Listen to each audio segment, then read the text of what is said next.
Hi అండి, మేము పాములేటి నరసింహస్వామి గుడికి వెళ్తున్నాము. పాములేటి నరసింహస్వామి గుడికి వెళ్ళడానికి ఫస్ట్ మనము చిన్న హోబిలం చేరిన తర్వాత అక్కడ టిఫిన్ చేసాము. మేము టిఫిన్ చేసి మళ్ళీ వెహికల్లో పెద్ద హోబిలం దగ్గరికి వెళ్తూ ఉన్నాము. అక్కడ నుండి మాత్రమే మనము పాములేటి నరసింహస్వామి గుడికి వెళ్ళగలము. యాక్చువల్గా అయితే పాములేటి నరసింహస్వామి గుడి చాలామందికి తెలియదు. అంతెందుకండి, నాకు కూడా తెలియదు అన్నమాట స్వామి గుడి ఎక్కడ ఉంది, ఎలా వెళ్ళాలి అని. కానీ మా రిలేటివ్స్ పిలవడంతో మేము ఆ గుడికి వెళ్ళగలిగాము. ఇక్కడ ఇంతకుముందు వెహికల్స్ కనిపించాయి కదా, ఇక్కడ మేము వెహికల్ పార్కింగ్ చేసి ఇక్కడ నుండి నడుచుకుంటూ అహోబిలం దగ్గరికి వెళ్ళామన్నమాట. పెద్ద అహోబిలం గుడికి వెళ్ళాము. వెళ్తూ ఉన్నాం, చూడండి అందరూ నడుస్తూ వెళ్తున్నారు. ఇక్కడ ఎందుకంటే పాములేటి నరసింహస్వామి గుడికి వెళ్ళాలనుకుంటే మాత్రం వెహికల్స్ అన్నీ ఇక్కడే పెట్టాలన్నమాట. అందరము నడుచుకుంటూ పెద్ద అహోబిలంలో నరసింహస్వామి గుడికి వెళ్ళి అక్కడ నుండి మనకు స్టెప్స్ మార్గంలో ఉంటుందన్నమాట. లేదంటే ఇక్కడ చెకింగ్ మనము కార్ పార్కింగ్ చేసిన ప్లేస్ నుండి వెహికల్స్ వెళ్తాయన్నమాట. కానీ మేము స్టెప్స్ మార్గంలో పాములేటి నరసింహస్వామి గుడికి దట్టమైన నల్లమల్ల ఫారెస్ట్లో మేము అడవి మార్గంలో వెళ్ళామన్నమాట.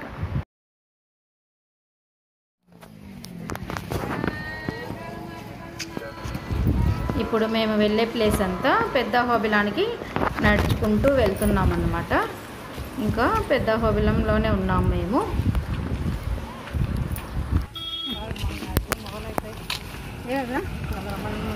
అహోబిలం కొండపైకి ఎక్కుతున్నందువల్ల ఎక్కే ప్లేస్ అంతా అప్పు ఉందన్నమాట. అందువల్ల నా ఫేస్లో అలసట అనేది చాలా బాగా కనిపిస్తూ ఉంది. ఎందుకంటే అప్పుకు నడవడం అంటే ఎవరికైనా కొద్దిగా కష్టం ఉంటుంది. అందులోనూ కొద్దిగా ఏజ్ 45 అబవ్ ఉన్న వాళ్ళ నుంచి కొద్దిగా కష్టం అవుతుంది. మనం ఇప్పుడు టైగర్ జోన్లోకి ఎంటర్ అయ్యామంటే మనం నల్లమల్ల ఫారెస్ట్ అనమాట. ఇదంతా పాములేటి నరసింహస్వామి గుడికి వెళ్ళే దారి. అంటే మనం ఇప్పుడు పెద్ద అహోబిలంలోకి ఎంటర్ అయ్యాము. ఇవే అంతా మనకు నరసింహస్వామి గుడి దగ్గరికి వెళ్ళడానికి స్టెప్స్ మార్గంలో వెళ్తూ ఉన్నాము. ఇదంతా పెద్ద అహోబిలం గుడి అన్నమాట. సరౌండింగ్స్ వెళ్తూ ఉన్నాము. మా బాబు, మా మామయ్య కొడుకు అందరం కలిసి వెళ్తూ ఉన్నాము.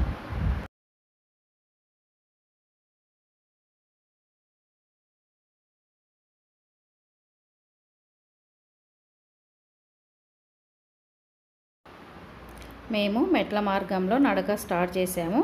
అక్కడ గుడి ఉన్నందువల్ల కొద్దిగా దూరము పూజారి చెప్పారు మెట్ల మార్గంలో వెళ్తున్నాం. ఒక 5 మినిట్స్ అంటే కొన్ని స్టెప్స్ ఎక్కేంత వరకు చెప్పులు చేతితో పట్టుకొని నడవమని చెప్పారు. అందువల్ల మేము చెప్పులు చేతితో పట్టుకొని కొద్దిగా దూరము నడిచామన్నమాట. తర్వాత యాజ్ ఇట్ ఈజ్గా మళ్ళీ చెప్పులు వేసుకొని మనము కాలినడకన స్టార్ట్ చేసాము. మనము ఈ గుడికి వెళ్ళాలనుకున్నప్పుడు నడకదారిలో వెళ్ళాలన్నప్పుడు మాత్రం ఒకరు కానీ ఇద్దరు కానీ వెళ్ళకూడదు. కొద్దిగా గుంపులుగా వెళ్తే మనకు చాలా ప్రమాదకరం అనేది ఉండదన్నమాట. ఎందుకంటే దట్టమైన అడవిలో వెళ్తున్నాం కదా, నల్లమల్ల ఫారెస్ట్లో. అందువల్ల మనము సింగిల్గా వెళ్ళకూడదు అన్నమాట. దాదాపుగా మనకు 1000 స్టెప్స్ అయితే మనము ఎక్కాలన్నమాట. ఆ పైకి 1000 స్టెప్స్ ఎక్కిన తర్వాత మళ్ళీ మనకు అడవి మార్గం ఉంటుంది. చూడండి, మేము నడుస్తూ ఉన్నాము. నడవలేక నేను నడుస్తున్నాను. మా వాళ్ళు హుషారుగా నడుస్తున్నారు. ఈ ప్రకృతి అందాలను చూస్తూ సరదాగా కబుర్లు చెప్పుకుంటూ నడుస్తూ ఉన్నామన్నమాట.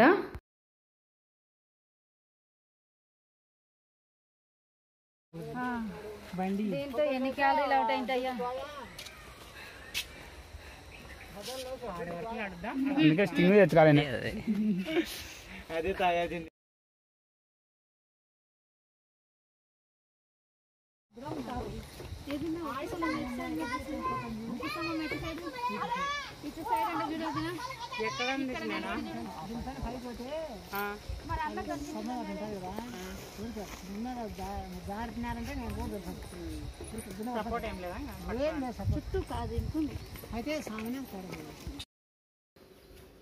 చైత్రమాసంలో వచ్చే శనివారాలను పాములేటి నరసింహస్వామి శనివారాలు అంటారు.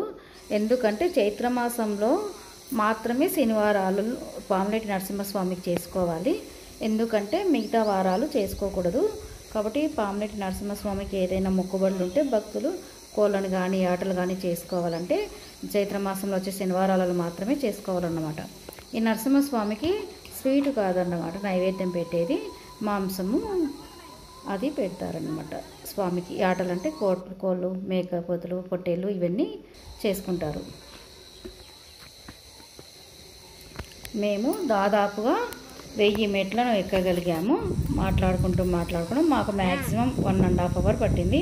నేనైతే చాలా స్లోగా నడిచాను. మిగతా అంతా మా బాబు, పాప, మా అన్నయ్య, వదిన, మా మామయ్య కొడుకు వీళ్ళంతా బాగా యాక్టివ్గా చాలా ఫాస్ట్గా నడవగలిగారు.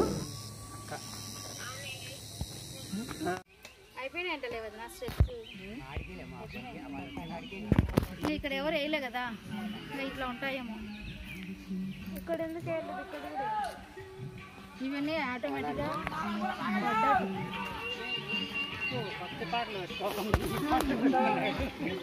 కారా ఏమబ్బా పోతుంది.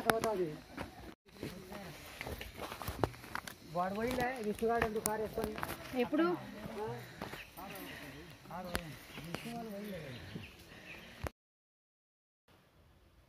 పాములేటి నరసింహస్వామికి హెవీ వెహికల్స్ మాత్రమే రాగలుగుతాయి. ఈ ట్రక్కు, వ్యాను, ఆటో, లారీలు, ట్రాక్టర్లు మాత్రమే ఇక్కడికి.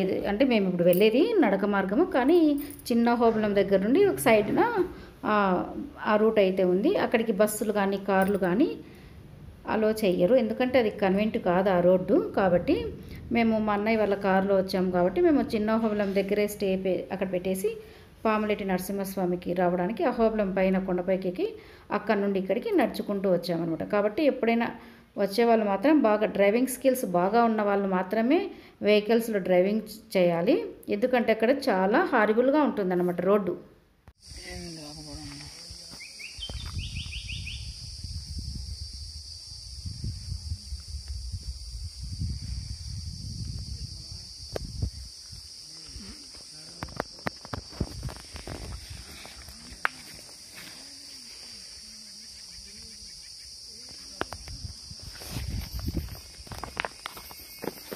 మీరు ఇంతకుముందు చూసిన చెట్టు ఎర్రచందనం చెట్టు అన్నమాట. మాకు వెళ్ళే మార్గమధ్యంలో కనిపించింది ఈ చెట్టు.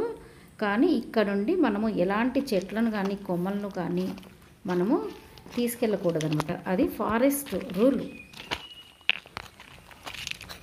ఇక్కడ స్టెప్స్ అయిపోయినాయి, రాళ్ళు గుట్టలు అన్నీ సాఫీగా ఉందన్నమాట రోడ్డు.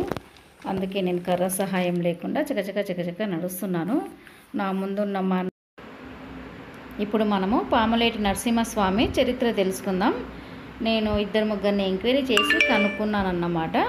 నాకు కూడా పూర్తిగా తెలియదు. ఏమిటంటే ఒకసారి భరద్వాజ మహర్షి గోహత్య చేశాడనమాట, అంటే ఆవును చంపాడు తనకు తెలుసో తెలియకో.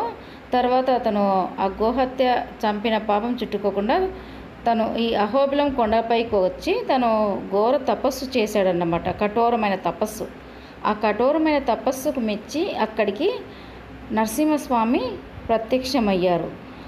అతను చేసిన గోహత్యను శాపం నుండి విముక్తి చేయడం వల్ల, విముక్తి అంటే ఏంటి, పావనం చేయడం అన్నమాట. పావనం అంటే అందువల్ల గోహత్య నుండి భరద్వాజ మహర్షిని విముక్తిని చేసి పావనం చేశాడనమాట.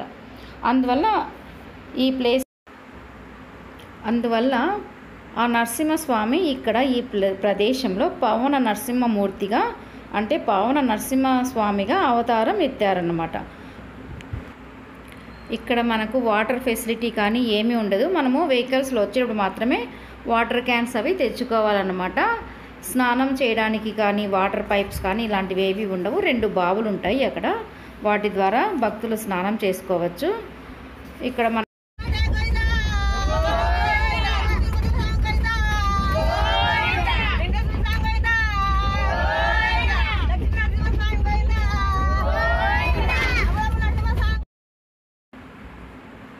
మేము రిటర్న్ ఒక వెహికల్లో వెళ్ళామన్నమాట. ఆ వెహికల్లో ఇద్దరు లేడీస్కి స్వామి ఒళ్ళులోకి వచ్చారు. ఇందాక విన్నారు కదా, అట్లా గోవింద నామాలు చెప్పుకుంటూ కొండ దిగేంత వరకు అట్లా వాళ్ళు అంటూనే ఉన్నారన్నమాట. ఈ విధంగా మా ట్రిప్ అయితే పావన నరసింహస్వామి గుడికి మేము యాక్చువల్గా అయితే వెహికల్ వెళ్ళాలనుకున్నాం, కానీ అలా ట్రిప్ మాది మాత్రం నడకయాత్రలాగా సాగిందన్నమాట. పాదయాత్ర చాలా బాగా ఎంజాయ్ చేసాము. తెలియని విషయాలు ఎన్నో తెలుసుకున్నాం అన్నమాట. ఒక్కసారి పవన నరసింహస్వామి గోవింద గోవింద అంటూ వీడియో ముగిస్తున్నాను.